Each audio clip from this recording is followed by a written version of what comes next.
Behold the Lamb of God, who takes away the sins of the world.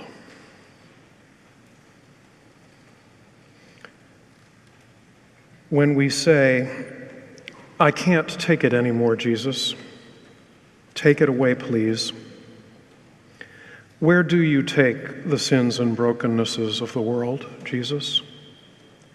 They still seem to be here.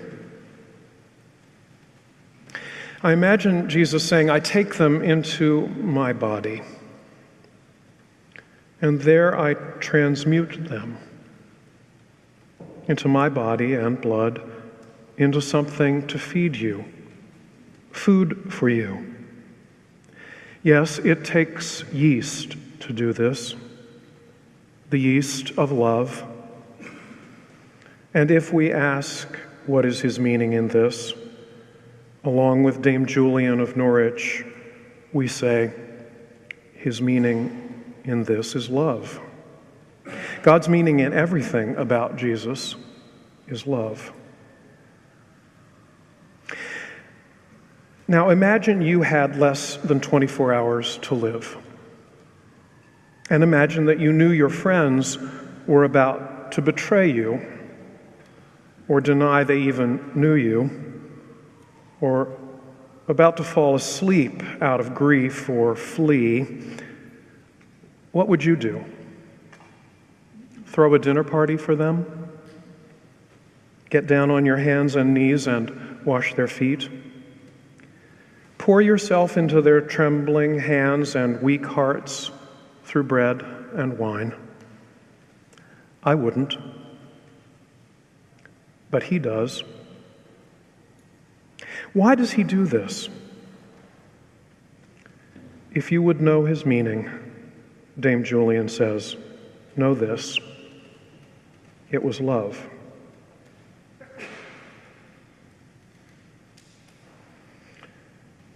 I'm grateful to the Reverend Sam Wells, the vicar of St. Martin in the Fields, London, for much of what I'm about to say.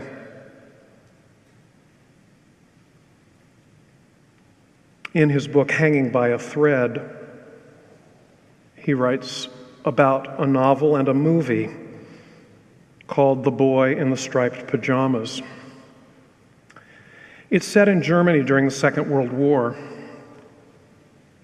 Bruno's an 8-year-old boy, and his father is a soldier in the Nazi war machine. Early in the film, Bruno and his family move to a new part of Germany where Bruno's father has become the commandant of a strange kind of camp. Because Bruno's often alone, he's eager to find things to do. Eventually, he wanders out of their backyard and meanders beyond a wooded area, and he finds a high fence. Within the fence, there are people, and those people seem to be wearing striped pajamas. Bruno walks up to the fence and sees a boy about his own age. He introduces himself, and he finds that the other boy is called Shmuel. He's fascinated by Shmuel. And they have an intriguing conversation, and Bruno arranges to come back and talk more, which he does repeatedly. Sometimes the two boys play checkers through the fence and talk about lots of different things.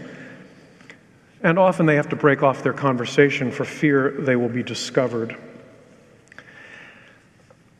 Like any young boy, Bruno can't quite understand why Shmuel is incarcerated, why he has to wear pajamas, why he's so thin and so hungry. And Bruno can't understand what role his own father has in all of this.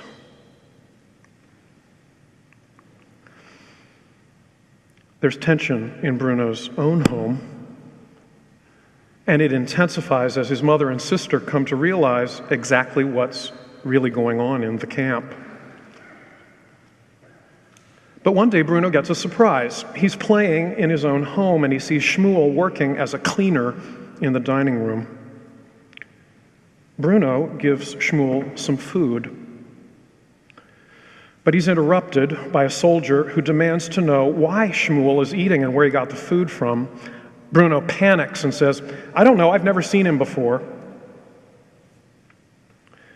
Quickly, Bruno regrets his words, and soon thereafter he returns to the fence, hoping to see Shmuel and to be reconciled.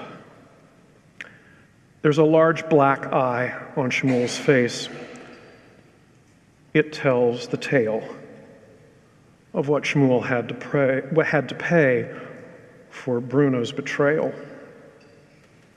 But Shmuel accepts Bruno's apology. Eventually, Bruno's father finally accepts that there's no place to bring up children in a camp like this, and arranges for his wife and family to move elsewhere. But for Bruno, this means a terrible prospect, that he will be parted from Shmuel. So he goes to visit him at the fence. Shmuel has found some pajamas for Bruno to wear so that he can blend into the camp and not be taken away with his family.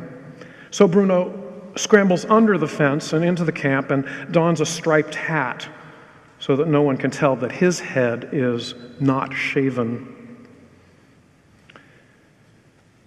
Shmuel's father is missing, and so the two boys set off to find him. But suddenly the atmosphere changes. Soldiers appear. They corral large groups of people in striped pajamas toward the large barn that's at one end of the camp. There's no escape, and Bruno and Shmuel are swept up into the crowd. All the people are herded like cattle down the steps and into the barn. Back home, Bruno's mother discovers he's missing and sounds the alarm. A host of soldiers start looking for Bruno, but it's too late. He's in the barn beside Shmuel, and all the people in the barn are being told to take off their clothes to get ready for a shower. It's clear they realize this is going to be no ordinary shower, but the full horror of what lies ahead dawns on the prisoners, on Bruno's family, and on the reader or viewer of the film, all at the same moment. Somehow, everyone knows and doesn't want to know the terrible truth. Bruno and Shmuel clasp hands and squeeze tight, and it's clear that nothing in the world could persuade them to let go. As the darkness descends and the gas begins to be pumped in and the horror engulfs them, Bruno says, "You're my best friend, Shmuel. My best friend for life."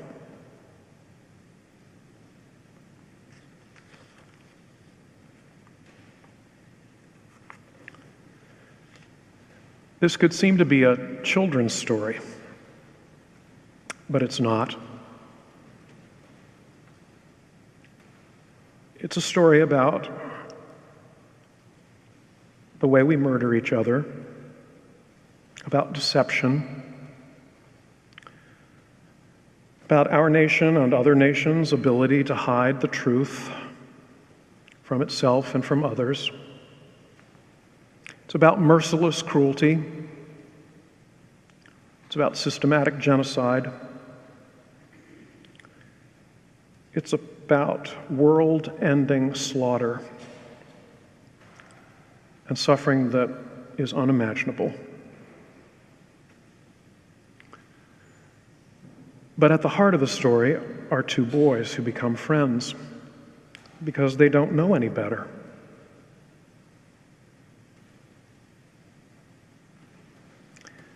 But we know the irony. They know better than anyone. They know the truth. They're in fact the only ones who know the whole truth.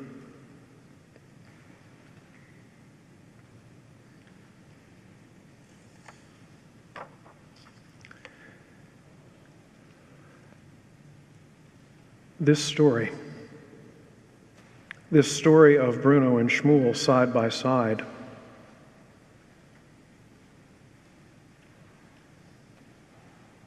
could there be a better picture of God and us?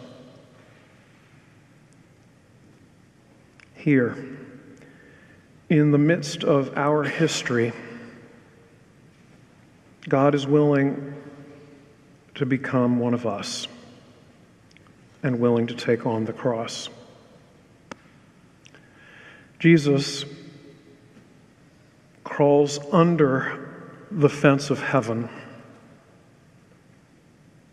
and enters the dangerous camp of this world,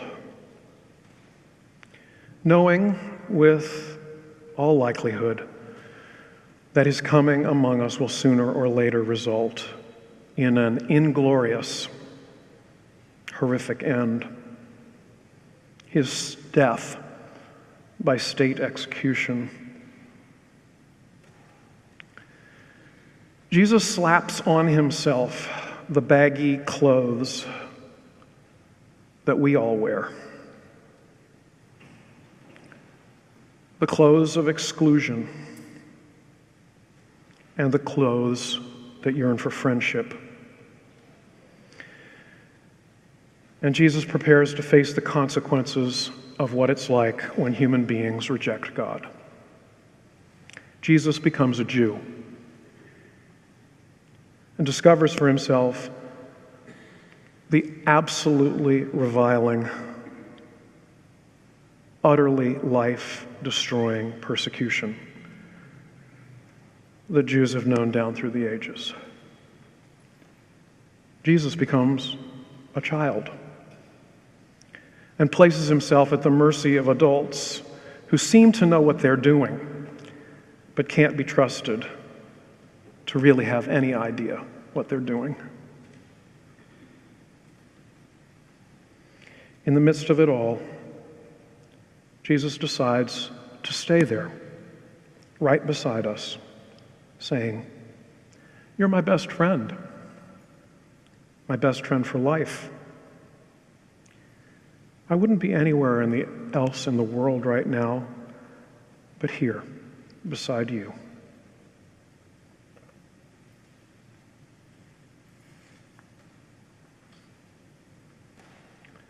Who's holding your hand in the chaos and terror of our world? Who goes out of their way to stand next to you? Who is brave enough to make you friend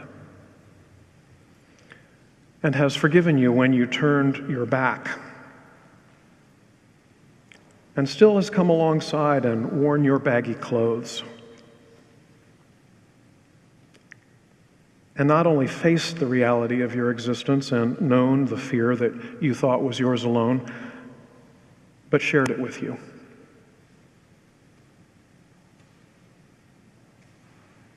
By his stripes we are healed. The Christian faith is this: despite all our meanness, despite our betrayals and denials of God's goodness and friendship,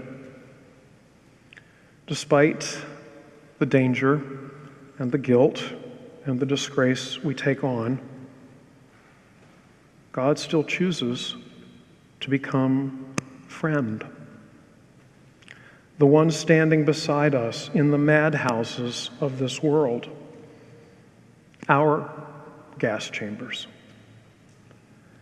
saying, "You're my friend forever," and clasping our hand and never letting us go. It's Jesus who does this. So what are we to do now? Will you stretch out your hand and let him put his hand in yours? In fact, he wants nothing more than to put his whole self into your hands, for he knows the madness of our world. This man who is intimately acquainted with your sorrows and your griefs, all our sorrows, all our griefs. He knows the griefs and sorrows of all the world's Brunos and Shmuels. He knows the grief of the person next to you in the pew or the person behind you, the sorrow of the one you might brush up against as you make your way towards Jesus to commune now with Jesus, whose hand you might touch by chance or grace as you reach out your hand to let Jesus touch yours in bread. But if you will reach out your hand, then you and I have the chance to discover another breathtaking truth. That Jesus' hand of wondrous love reaches out to us, not just in Jesus in the striped pajamas of his wounded body on the cross, but in the striped and wounded bodies of each hand we will ever see or touch. This is the wonder. Jesus is with us always. And each time we touch a striped or wounded hand, we touch Jesus and he touches us. And he says, if we have the grace to taste and see, you are my best friend, my friend for life. Come, let him feed you with friendship.